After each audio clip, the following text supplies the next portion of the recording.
I'm not doing too well in this whole heated bed thing. Even with the heated bed, it warped and popped off during the print last night. So that was a failure. And then I had the bright idea of, I've got this other printer, why not use it? So I tie wrapped my brackets down so that they wouldn't move for the time being. I'll obviously do something better with it, but started this printing last night and it was actually looking really good until it wasn't, and somehow the extruder jammed. So lots of failure. Awesome. Night number 2, a completed print. Finally. So what this is I've got these y-axis motor brackets, and this is for a NEMA 23 and I redesigned it for a NEMA 17. And get some more angle here.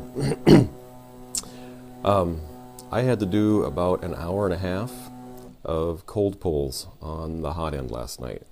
Something was in there, probably from manufacturing, I guess, that just kept jamming it up. And after all that, it finally worked good. So this printed several hours last night and came out pretty good. This is Nibbler, the other silent partner of Printerstein, because she doesn't say anything and she's very shy. This is a rare exclusive glimpse of her. I am real close on my retraction settings now. Got a couple more things I need to dial in there, but overall this turned out really nice. I'm very pleased with the quality on this. Yeah, it just looks really nice. Printed great. And this one as well. So I'll have to start another one for the other side tonight and see how that works. Seriously? This is a little new. I've never seen anything like this. But it was actually pretty easy to diagnose once I started moving my axes around. If you'll notice, my y-axis, only one side moves. This motor has locked up. So while this one, if I shut the motor current off, I can turn this. This one has seized up solid. I guess that's why it was so noisy. So I need to print. This was supposed to be the bracket for this side. I already have the bracket for the right side, NEMA 17. This was supposed to be the bracket for this side. But now I can't print this bracket.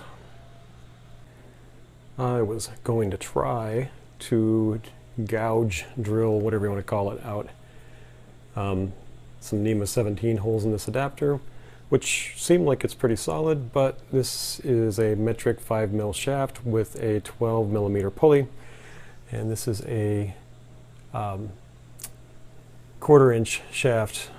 It's a SAE or US or whatever you want to call it, so that's an 11mm shaft.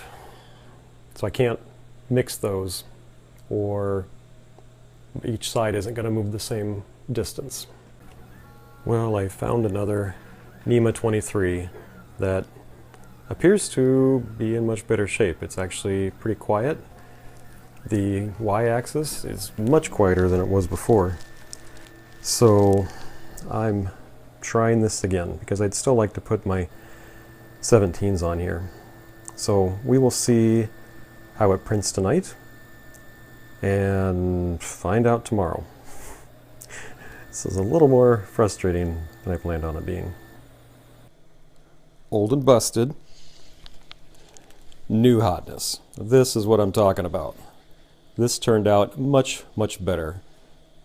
And what I had done was, after doing more cold pulls on my hot end, I kept getting more in it. I realized, well, my Teflon is part of that system. So I pulled the Teflon out, flushed it out with alcohol, ran some fabric through it with a piece of filament to clean it out. And of course, little pieces of Teflon, you can't even see them. But this is my first print after that, and this worked out really good.